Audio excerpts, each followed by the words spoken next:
Halo guys, selamat datang di TNT Learning. Di video kali ini saya akan buat pembahasan soal OSIS Kimia tahun 2020. Lebih tepatnya di soal pilihan ganda nomor 1 sampai nomor 6. Langsung saja kita mulai pembahasannya. Soal nomor 1.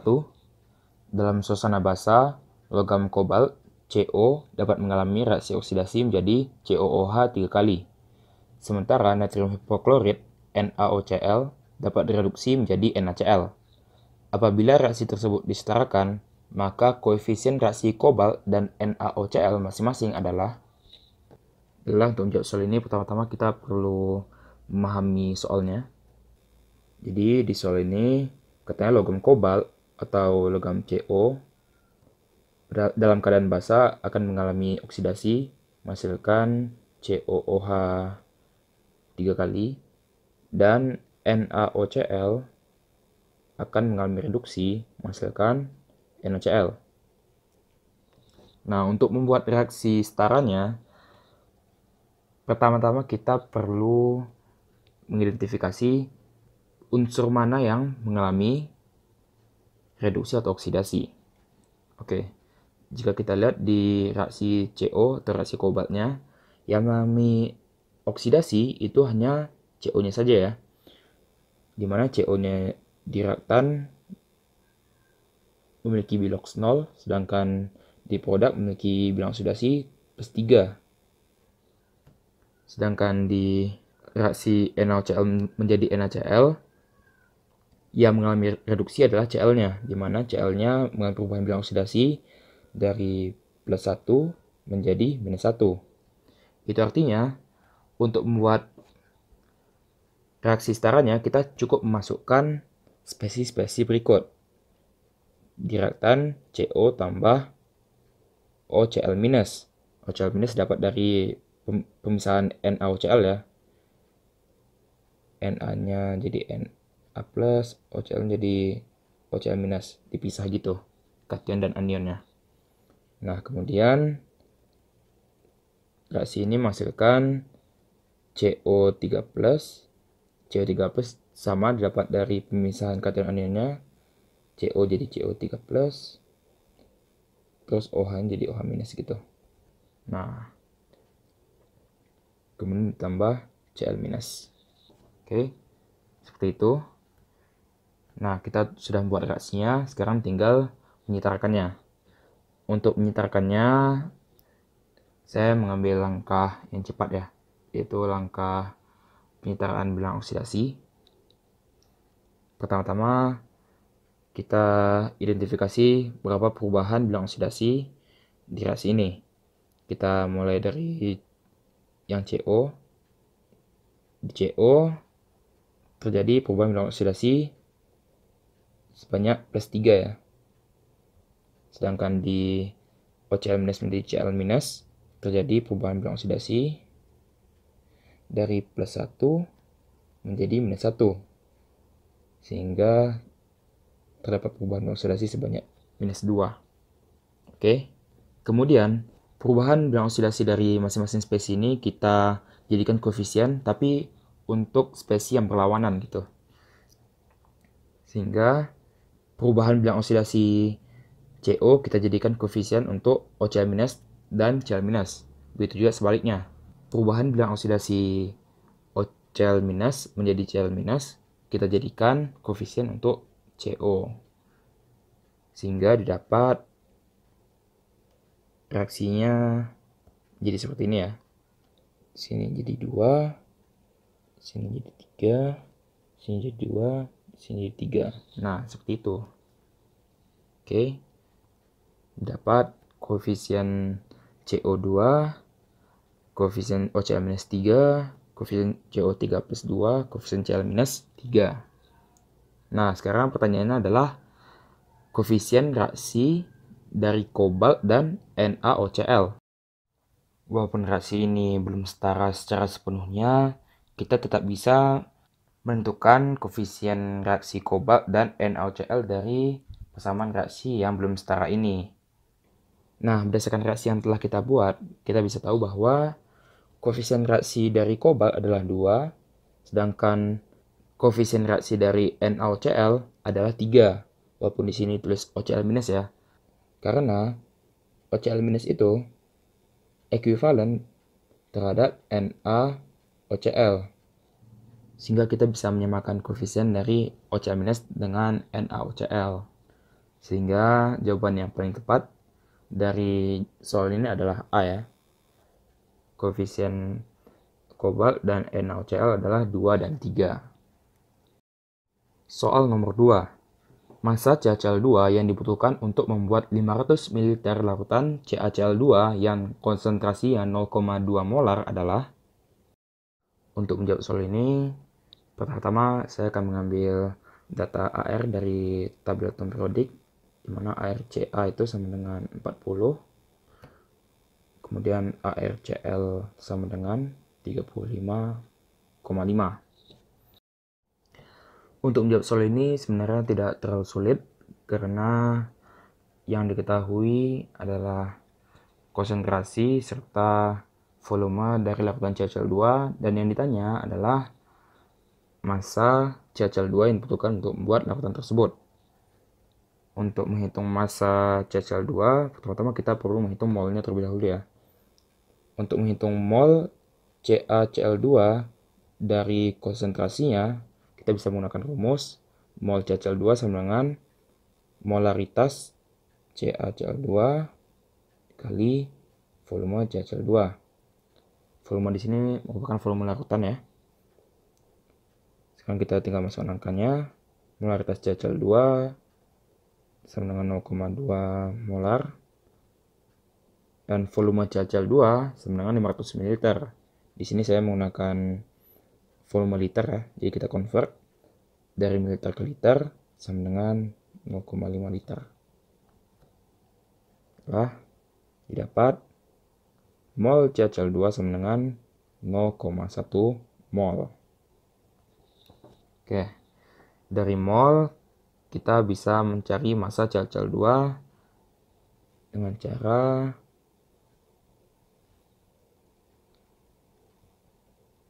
mengalihkan mol CaCl2 dengan mrCaCl2. Mol CaCl2 sudah kita dapatkan tadi 0,1 mol. Sedangkan mrCaCl2 kita perlu mencarinya terlebih dahulu ya. Untuk mrCaCl2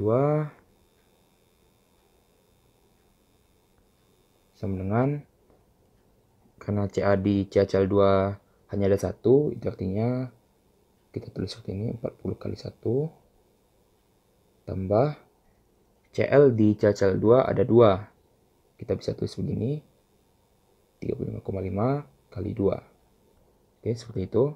Didapat mrCaCl2 sama dengan 111 gram per mol. Gram per molnya itu satuannya ya. Oke, mr kita masukkan ke dalam rumus. Oke, seperti ini. Didapat massa CaCl2 sama dengan 11,1 gram. Oke, berdasarkan pembahasan ini kita tahu bahwa massa CaCl2 yang dibutuhkan untuk membuat 500 ml larutan CaCl2 yang konsentrasi 0,2 molar adalah 11,1 gram. Jawabannya adalah D. Soal nomor 3. Di antara kelompok senyawa berikut ini, yang merupakan senyawa ionik adalah. Baiklah, untuk menjawab soal ini, pertama-tama kita perlu tahu bahwa senyawa ionik merupakan senyawa yang terbentuk dari interaksi kation atau senyawa yang bermuatan positif dan anion atau senyawa yang bermuatan negatif. Jadi senyawa ionik itu adalah senyawa yang berasal dari interaksi kation dan anion ya, bukan senyawa yang berasal dari interaksi antara logam dan non-logam. Itu bukanlah pengertian yang benar, karena banyak siswa-siswa yang terjebak dari pengertian ini. Jadi yang benar adalah senyawa ionik merupakan senyawa yang berasal dari interaksi kation dan anion. Sekarang kita akan mengidentifikasi dari kelima option ini, manakah option yang mengandung senyawa ionik seluruhnya gitu ya. Baiklah, kita mulai dari option A. Di option A, N2O4 merupakan senyawa kovalen ya, tidak ada kation anion di sini. Begitu pada NH3 merupakan senyawa kovalen. Untuk NH4Cl ini merupakan senyawa ionik karena NH4Cl terdiri dari NH4+ yang merupakan kation dan Cl- yang merupakan anion. Jadi ini merupakan senyawa ion. Akan tapi ini merupakan option yang salah karena tidak semuanya senyawa ionik ya. Lanjut ke option B. Untuk option B, NH4Cl merupakan senyawa ion, yang kita bahas tadi. NaCl merupakan senyawa ion juga ya, karena NaCl terdiri dari Na+ yang merupakan kation dan Cl- yang merupakan anion.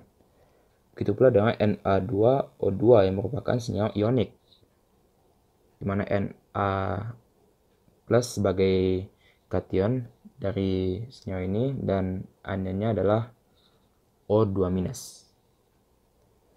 Sehingga option B ini merupakan option yang benar ya, option yang dicari oleh soal ini.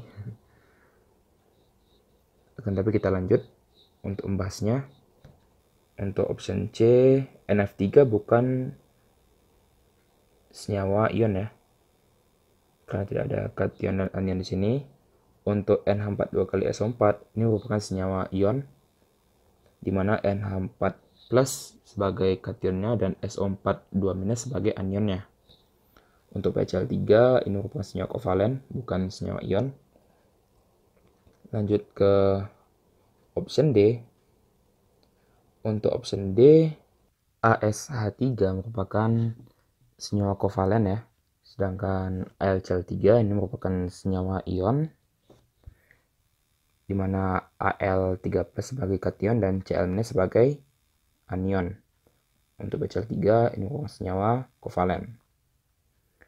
Lanjut ke option E. Untuk NCl3 ini merupakan senyawa kovalen, NaCl merupakan senyawa ion seperti yang udah kita jelaskan sebelumnya. Untuk CaC2 ini merupakan senyawa ion juga, karena dimana kationnya adalah Ca2+ dan anionnya merupakan C22-. Jadi jawaban yang paling tepat untuk soal ini adalah B. Soal nomor 4, asam sulfat H2SO4 dibuat dengan mereaksikan 400 gram SO2, 175 gram O2, dan 125 gram H2O. Reaksi berlangsung menurut persamaan reaksi yang belum setara ini, SO2 gas tambah O2 gas tambah H2O menghasilkan H2SO4.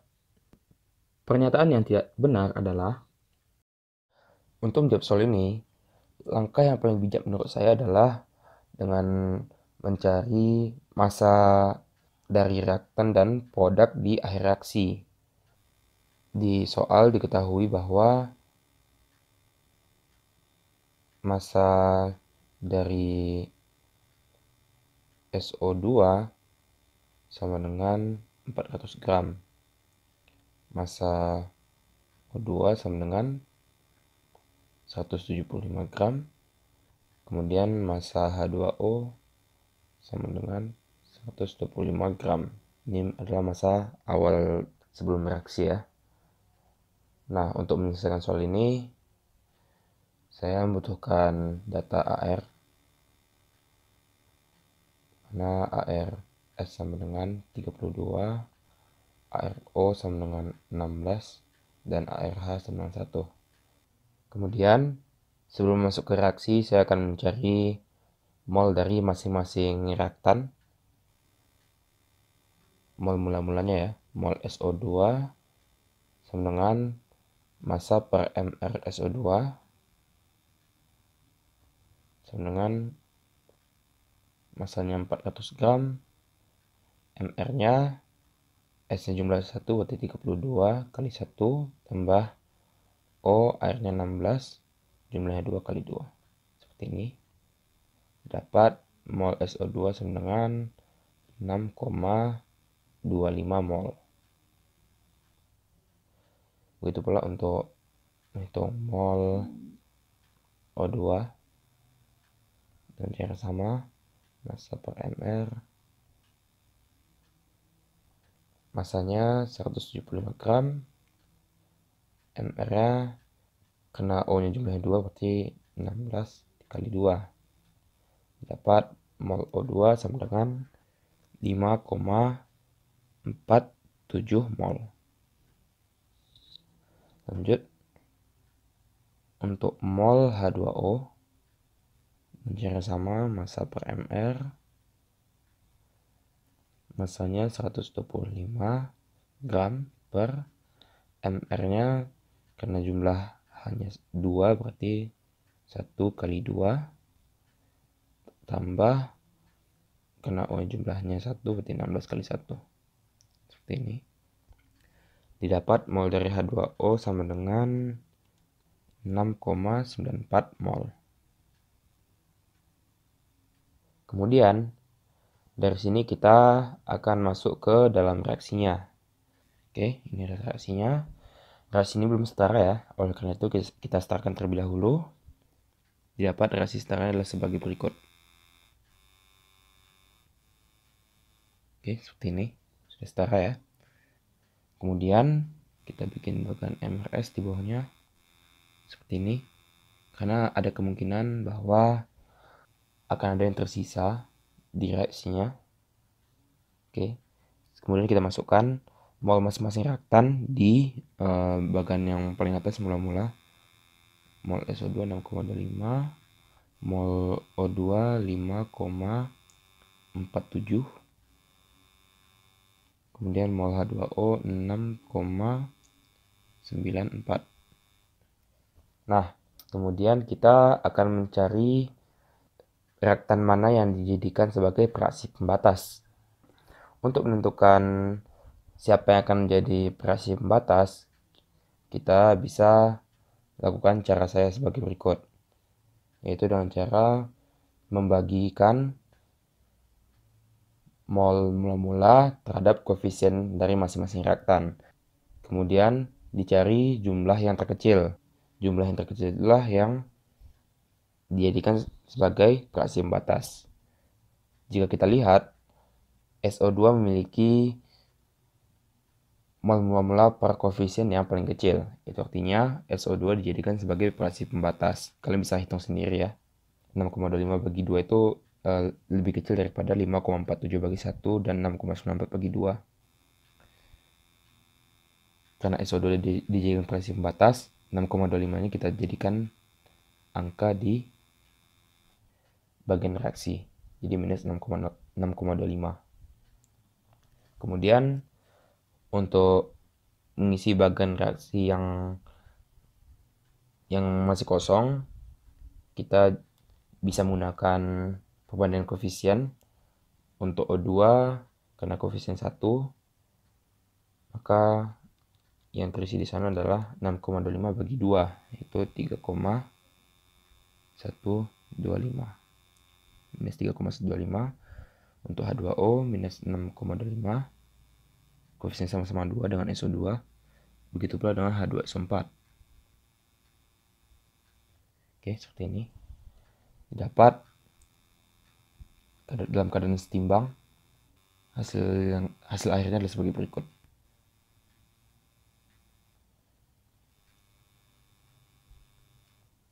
Tinggal dijumlahkan aja ke bawah ya.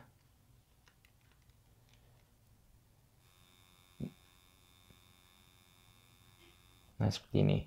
Dapat mol H2SO4 sama dengan 6,25, mol H2O sama dengan 0,69, dan mol O2 sama dengan 2,345. Kemudian kita hitung massa akhir setelah reaksi dari masing-masing senyawa. Kita mulai dari O2. massa O2 sama dengan mol kali MR. Sama dengan molnya 2,345 kali MR-nya 16 kali 2. Dapat massa O2 sama dengan 75 gram. Kita lanjut. Massa H2O dengan cara sama, mol kali MR. Molnya kita masukkan 0,69 kali MR-nya seperti yang udah kita cari tadi. 1 kali 2 tambah 16 kali 1. Sama dengan 12,4 gram. Lanjut ke massa H2SO4. Massa H2SO4 sama dengan mol kali MR sama dengan mol H2SO4 6,25 kali MR-nya. Untuk MR H2SO4 jumlah hanya ada 2 ya di H2SO4, itu artinya 1 kali 2 tambah S-nya 1 berarti RS32 kali 1 tambah O di H2SO4 ada 4, itu artinya kita tulis 16 kali 4. Oke, seperti ini. Dapat massa H2SO4 sama dengan 612,5 gram. Baiklah, jika kita kembali ke option dari soal, pernyataan yang tidak benar di sini adalah, kita lihat option A, jika reaksi berlangsung sempurna maka 6,25 mol SO2 berubah menjadi 612,5 gram H2SO4. Jika kita lihat, benar ya pernyataannya A, mol SO2-nya sebesar 6,25 bakal berubah menjadi 612,5 gram H2SO4. Lanjut ke option B, SO2 merupakan reaksi pembatas. Seperti yang udah dijelaskan tadi, apabila pernyataan ini benar ya, karena sudah kita cari sebelumnya dengan cara membagikan mol mula-mula dengan koefisien, dapat mol mula-mula per koefisien SO2 yang paling kecil di antara reaktan lainnya. Itu artinya option B ini benar juga. Untuk option C, air terdapat dalam jumlah berlebih. Ya, tentu saja ini pernyataan yang benar juga, karena SO2 yang dijadikan reaksi pembatas ya. Sehingga reaktan lainnya berakhir dalam jumlah yang berlebih. Untuk option D, pada proses ini dihasilkan 700 gram H2SO4. Ini jelas salah ya, karena di pernyataan A tadi, A ini opsinya benar, di mana terdapat 612,5 gram H2SO4 di hasil akhirnya. Sehingga option D ini salah. Untuk option E, pada akhir reaksi terdapat sisa oksigen 75 gram. Untuk option E ini benar ya. Seperti yang sudah kita hitung, massa O2 di akhir reaksi ada 75 gram. Baiklah, karena soal menginginkan pernyataan yang tidak benar, dan pernyataan yang tidak benar adalah option D, maka jawaban yang paling tepat untuk soal ini adalah D. Soal nomor 5. Bila nilai entalpi untuk reaksi Mg solid tambah Cl2 gas menghasilkan 2 MgCl2 solid adalah minus 1283,6 kJ, maka entalpi pembentukan standar delta HF magnesium klorida adalah. Untuk menjawab soal ini, kita perlu tahu apa itu entalpi pembentukan standar. Entalpi pembentukan standar adalah entalpi yang dibutuhkan untuk membentuk 1 mol senyawa dari unsur-unsur penyusunnya dalam keadaan dasar atau dalam keadaan standar ya. Nah, jika kita lihat reaksi yang terdapat di dalam soal, reaksinya ada sebagai berikut: Mg solid tambah Cl2 gas hasilkan 2 Mg Cl2 solid. Entalpi yang dibutuhkan untuk membentuk reaksi ini adalah minus 1283,6 kilojoule. Nah, jika kita kembalikan ke pengertian entalpi pembentukan standar, kita lihat bahwa reaksi ini memang membentuk MgCl2 dari keadaan dari unsur-unsur dasarnya ya, di mana unsur-unsur dasarnya yaitu Mg solid dan Cl2 gas. Akan tapi jika kita lihat koefisiennya, ini sebenarnya koefisien nggak setara, ini harusnya Mg-nya 2 di sini, Cl-nya 2 di sini ya. Harusnya begitu. Nah, jika kita lihat MgCl2 di sini memiliki koefisien yang tidak sama dengan 1, di mana MgCl2 nih koefisiennya 2 di sini ya. Nah, itu artinya reaksi ini bukanlah reaksi yang menunjukkan entalpi pembentukan standar. Itu artinya untuk mencari entalpi pembentukan standar itu sendiri, kita perlu membagi reaksinya dengan angka 2. Jadi kita bagi 2, begitu pula entalpinya dibagi 2. Nah, seperti ini. Setelah dibagi 2 didapat reaksinya adalah sebagai berikut.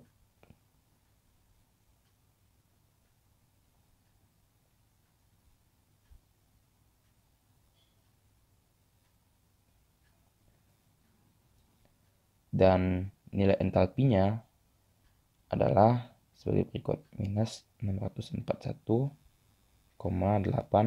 kilojoule per mol. Nah, ini adalah entalpi pembentukan standar dari MgCl2. Nah, berdasarkan pembahasan ini didapat bahwa opsi yang paling benar untuk soal ini adalah C. Soal nomor 6, berdasarkan data kalor pembentukan H2O gas sama dengan minus 241,8 kJ per mol, kalor disosiasi H2 gas sama dengan 436 kJ per mol, dan kalor disosiasi O2 gas sama dengan 498 kJ per mol, maka energi ikatan OH adalah. Untuk menjawab soal ini, karena yang diketahui di soal adalah kalor pembentukan H2O, kalor disosiasi H2 dan O2. Kalor disosiasi di sini sama dengan energi ikatan ya maksudnya ya. Dan yang ditanya adalah energi ikatan OH gitu. Maka kita perlu mengacu kepada reaksi pembentukan H2O dalam keadaan standar. Kita bikin ikatan seperti ini ya.